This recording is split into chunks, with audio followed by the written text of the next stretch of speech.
नमस्कार. नमस्कार. आपलं नाव आणि पत्ता सांगा. वाल्मिक संतोष सोनवणे, राहणार मणेगाव, तालुका सिन्नर, जिल्हा नाशिक. सर, आपला हा ड्रॅगनचा प्लॉट आहे, याला आपण वापर काय करता? आम्ही पूर्ण ACTC वैदिक पद्धतीचा अवलंब करतोय आणि कृषी अमृत, सॉइल चार्जेस याचा वापर करतो. कृषी अमृत असेल, सॉइल चार्ज आहे, परत RNPH, SSM हो, याचा आपण बेसल डोस दिलेला आहे का या प्लॉटला? दिलेला आहे. बरं, आम्ही त्याच्यामध्ये 4 महिन्याने देतो असतो, वर्षातून 3 डोस देत असतो. वर्षातून तुम्ही 3 डोस देतात. हो. बरं, जो काय बेसल डोस तुम्ही देताय झाडांना, तर त्याचे तुम्हाला काय रिझल्ट जाणवत आहे? अहो, रिझल्ट आम्हाला त्याचे पूर्ण म्हणजे फळांची साईज आणि फुलकळी आणि वजन बरं हे सगळं आणि झाडाचा जो ग्रोथ आहे पाण्याचा तो पण मग छान भेटतो आणि कुठल्या प्रकारची समस्या नाही, काहीच नाही. बरं. आता तुमचे जे तोडे जे असेल ड्रॅगनचे ते किती झालेले आतापर्यंत? आमचे आता म्हणजे 4 एक तोडे झालेले आहे. बरं, 5-6 टन माल गेलेला आहे. अजून 5-6 टनाच्या पुढे माल जाईल. 5 ते 6 टन माल तुमचा गेलेला आहे, हा, बरोबर? आणि अजून पण तुम्ही म्हणताय की 5 ते 6 टन माल अजून आपला निघेल, हा. बरोबर? हो. आता जे काही ड्रॅगन आहे आपलं, हं. तुम्हाला काय वाटतं, जर SCT वैदिक तंत्रज्ञानाचा जर वापर केला हं. तर जे काही पीक आहे तुमचं हं. ते कशा रीत्या येतं? नाही, एकदम छान रिझल्ट आहे आणि कुठल्या प्रकारची समस्या येत नाही. झाडाचा ग्रोथ पण एकदम सुधारतो आणि दुसरी गोष्ट अशी का झाडाची फळाची साईज पण वाढते आणि ॲव्हरेज पण भेटतं.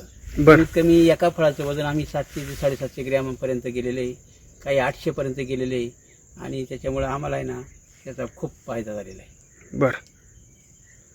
जर SCT वैदिक तंत्रज्ञानाचा जर अवलंब जर केला हं. तर बाकीचं जे काही केमिकल शेती असेल, जे शेतकरी करताय त्या तुलनेमध्ये आणि SCT वैदिक तंत्रज्ञानाचा वापर केल्यावर खूप फरक आहे. केमिकलमध्ये ना जे काही अन्नद्रव्य राहते जमिनीतले ते नष्ट होतात. तसं यांना कुठल्या प्रकारचे अन्नद्रव्याची काही नासधूस होत नाही आणि जमिनीचा पोत सुधारेल राहतो आणि कुठल्या प्रकारचा रोगाला बळी पडत नाही झाड. बरं, आता ही आपली ड्रॅगन बाग आहे, ही किती दिवसाची आहे? ही आमची 4 वर्षाची 4 वर्षाची बाग आहे आपली. आणि SCT वैदिक तंत्राचा वापर कधीपासून सुरू केला? सुरुवातीपासून लागवडीपासून सुरुवातीपासून आम्ही वापर केलेला आहे. बरं, 4 वर्षाची बाग आहे तुमची हो. आणि सुरुवातीपासून तुम्ही वापर केलेला आहे. सुरुवातीपासून. आता सुरुवातीपासून तुम्ही वापर केलाय, बरोबर? हं. तर तुम्हाला काय बदल जाणवले जेव्हा स्टार्टिंग पासून तुम्ही सुरुवात केली? नाही, आम्हाला बदल हेच सांगतो मी तुम्हाला का बाबा आपल्याला कुठल्या प्रकारची आम्हाला समस्या आली नाही आणि झाडालाही बी काही अडचण आली नाही किंवा फळांना किंवा ॲव्हरेज सुद्धा भेटलं आणि मागच्या वर्षी 12 टन माल काढला होता. यावर्षी 15 ते 16 टन माल काढण्याची क्षमता आहे झाडामध्ये. बरं, म्हणजे मागच्या वर्षी तुम्ही 12 टन माल काढलेला. किती झाड आहे सर्व हे? आमचे 5000 झाडे. 5000 झाड आहे. आणि किती क्षेत्रामध्ये? 51 गुंठ्यात. 51 गुंठ्यामध्ये. हो. बरं, पहिल्या वर्षी जी काय बाग आहे तुम्ही, हं. तर त्यावेळेसचा अनुभव काय तुमचा? पहिल्या वर्षी आम्ही ज्यावेळेस सुरुवातीला लावलंय ना तर आम्ही राम सरांचे व्हिडिओ बघितले होते ACTचे आणि बरं. त्यानुसार आम्ही सुरुवातच सॉइल चार्जेस याच्या कृषी अमृताच्या पासून केली आणि नंतर आम्हाला त्याचा रिझल्ट जसा लागला तसा आम्ही त्याच्यानंतर दुसरं कुठल्याही प्रकारचं वापरलं नाही, पूर्ण तेच वापरलं. पहिल्या वर्षी आम्हाला म्हणजे 1400-1500 किलो माल निघाला होता. तर मग पहिल्याच वर्षी आम्ही माल काढला होता आणि त्याच्यानंतर आम्हाला मग प्रमाण असं वाढत चाललंय. आता 10, 12, 13, 14, 15, 16 टन. म्हणजे एक स्टार्टिंगला 1 वर्षाचं जे काही समजा तुमचं उत्पादन असेल ते किती मिळालं असेल तुम्हाला? आम्हाला 1.5 लाख रुपये झाले सुरुवातीला. खर्च किती झाला त्याच्यामध्ये? कसला बागेचा खर्च? हो, आपल्याला जे SCT वैदिक तंत्रज्ञानाचा आपण वापर केला हा, सुरुवातीला तुमचा खर्च? त्याचा लईत 40,000-50,000 हजाराचा आमचा तो डोस झालता. बरं, मग नंतर आम्ही जसं झाडाचं वय वाढलं तसं आम्ही तो डोस प्रमाण वाढवलं बरं. आणि मग आम्ही 60-65 कृषी अमृतच्या बॅगा टाकून बाकी ते घेऊन त्याच्यामध्ये 6-6 किलो आणि त्यानुसार आम्ही झाडाच्या याच्यानुसार आम्ही ते जे वाढ झाल्यामुळे आम्ही त्याचा डोस वाढवला, बेसल डोस. बरं, म्हणजे जेवढं तुम्ही द्यायला पाहिजे झाडाला हो, त्याच्यापेक्षा जास्त प्रमाण तुम्ही वाढत गेले पुढे, हो. कारण जेवढं त्याच्यापासून आपल्याला मिळतंय तेवढं त्या तुम्ही देत गेले. पहिल्या वर्षीचं जे काही उत्पादन खर्च समजा तुमचा 30,000 ते 40,000 रुपये झाला आणि उत्पादन तुम्हाला 1.5 लाखापर्यंत झालं आणि सेकंड इयर जे आहे तुमचं तर त्या कसं नियोजन केलं तुम्ही? 8 लाख रुपये. आणि खर्च किती झाला आपला? खर्च आमचा 1.25 लाख रुपये खर्च झाला. म्हणजे तुमचं जे काही उत्पादन आहे ते वाढत गेलं सुरुवात खर्चात झालं, कमी खर्चामध्ये. म्हणजे सुरुवातीला फक्त 1 वर्षाचं जे काही बाग होती तुमची त्यावेळेस तुम्हाला 1.5 लाख रुपये झाले, दुसऱ्या वर्षी तुम्हाला 8 लाख रुपये झाले आणि तिसऱ्या वर्षी तिसऱ्या वर्षी आमची 10-12 लाख रुपये. तिसऱ्या वर्षी पण म्हणजे तुमचं जे काय 2 ते 4 लाखापर्यंत तुमचं वाढत चाललं उत्पादन. आता आणि यावर्षी यावेळीची काय आमचं अपेक्षा आहे आपल्याला? 15 ते 16 लाख रुपये हो अपेक्षा आहे. 15 ते 16 लाख रुपये यावेळेस तुम्हाला मिळतील, याची शाश्वती. हो. बरोबर. यावेळेसचा खर्च किती आपला? यावेळीचा खर्च 1.5 लाख रुपये झाला.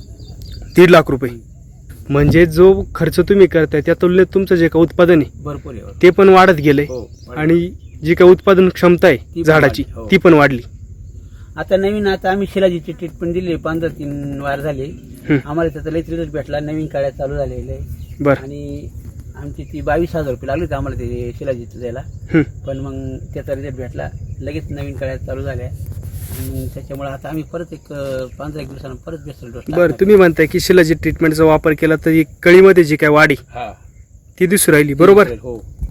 म्हणजे तुम्ही एक 22,000 रुपये जे काही ट्रीटमेंट केलंय, हा. तुम्हाला काय वाटतं जे 22,000 रुपये फायदा खर्च आहेच केलाय? आम्हाला. फायदा आहेच नाही त्याचा. कारण की आता जर एवढा माल लागलाय तरी तो काही कवे ना आम्हाला तो पैसे देऊन जाणार आहे. त्याच्यामुळे 22,000 पाहून जमणार नाही. बरं. म्हणजे जेवढं आपण पिकाला देऊ हो त्यापेक्षा जास्त आपल्याला मिळतं. जास्त मिळतं. तर बाकीच्या शेतकऱ्याला तुम्ही काय सांगू इच्छिता? बाकी शेतकऱ्यांनी सुद्धा पूर्ण शेतीची वैदिक प्रमाणे त्याचाच वापर केला गेला पाहिजे. झाडाचा ग्रोथ व्यवस्थित राहतो, जमिनीचा पोत पण सुधारतो आणि जमिनीमध्ये काही अन्नद्रव्य निर्माण करणारे जे काही घटक असतात ते केमिकलनं जे मारतात ते येणं शाबूत राहतात. बरं. आणि त्याचा झाडांना फायदा होतो, झाड व्यवस्थित राहतं. आता जे ड्रॅगन पीक आहे आपलं, बरोबर, तर समजा पाऊस पण इकडे आपण बघतोय की मोठ्या प्रमाणात होतोय, तुम्हाला काय वाटतं? नाही आम्हाला आता एवढा पाऊस होते पण मग आम्हाला त्याच्यामुळं पाण्याचं असं जास्त नसतं त्याचा काही परिणाम झालेला नाही आमच्या झाडांवर. बरं. कुठल्याही प्रकारचं कूज वनं आमकं वनं चमकं वनं काही झालेलं नाही. तेच जर केमिकल असतं तर एका टायमाला झाडं बिडं काही मेले असते, बरं, खराब झाले असते. पण मग त्यानं आम्हाला हे नाही झालं, कृषी अमृत यानं त्यानं नाही झालेलं नाही. म्हणजे जर निचरा होऊन जातो. वैदिक तंत्रज्ञान तुम्ही वापरलं, तुमची झाडाची जी काय पानं तुम्ही पाहू शकता की एकदम तरोताजे आणि झाड जे पाहिजे आपलं, पाऊस जरी जास्त आहे तरी एकदम फ्रेश दिसतंय आपल्याला. बरोबर आहे की नाही? नाहीतर अति पाऊस जर झाला तर ड्रॅगनला काय, जर जादा पाणी झालं तर काय होते, सड मोठ्या प्रमाणात होते. पाणी चालत नाही ड्रॅगन. पाणी तर चालतच नाही, पण जादा पाणी जर झालं तर काय होणार आहे, सडघाण जास्त प्रमाणात होणार, झाडांची मर जादा होणार. या समस्या आपल्याला जाणवतं. तिथं तुम्ही आपला जो काय बेसल डोस आहे कृषी अमृत RMPH चा हा दिलेला आहे. त्या तुलनेमध्ये आपली जी झाडांची ग्रोथ असेल, परत झाडांमध्ये तुम्हाला कोणत्याही प्रकारची समस्या दिसून नाही राहिली? नाही, कोणत्याही प्रकारची समस्या. बरं. मग शेतकरी मित्रांनो तुम्ही काय सांगताय की SCT वैदिक तंत्रज्ञान नक्की जे काय आहे आपलं? नाही, SCT तंत्रज्ञानच वापरलं गेलेलं पाहिजे. तुमचं कोणत्याही पिकाला तुम्ही टॅमॅटोला घ्या, कांद्याला घ्या, कुठल्याही पिकाला ते म्हणजे छान रिझल्ट आहे त्याची आणि कुठल्याही प्रकारचं त्याच्यामध्ये नुकसान नाही आहे. आणि सर्व शेतकऱ्यांनी तेच वापरलं गेलं पाहिजे, तर आज शेती टिकून राहील किंवा जमिनीचा पोत सुधारला राहील. ठीक आहे. धन्यवाद सर. धन्यवाद.